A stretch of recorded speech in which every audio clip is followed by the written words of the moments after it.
Së fundmi po bëhet shumë viral në rrjetet sociale, bëhet fjalë për një vajzë e cila ka dënuar veten e saj, unë kështu do ta them, ka mbytur veten e saj me fotoksin. Por unë në mënyrë më të detajuar tashmë do t'ua zbërthej se çfarë realisht ka ndodhur dhe pse ka ardhur situata deri në këtë nivel.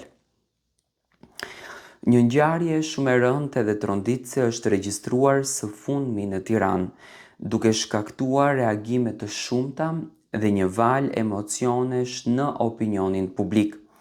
Bëhet fjalë për një vajzë të re, e cila humbi jetën në mënyrë tragjike në qendrën spitalore universitare Nën Tereza, pasi dyshohet se kishte konsumuar një substancë helmuese, konkretisht fotoksin. Sipas informacioneve paraprake që qarkulluan në media dhe në rrjetet sociale, viktima është identifikuar si Gjuana Nikoli. Vajza e re ishte transportuar në gjendje shumë të rëndë drejt spitalit, ku mjekët u përpoqën të bënin gjithçka për t'i shpëtuar jetën.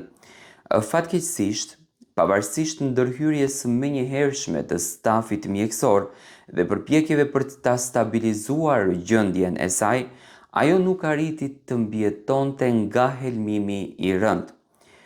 Ngjarja ka ngritur shumë pikpyetje mbi rrethana që e çuan deri në këtë tragjedi.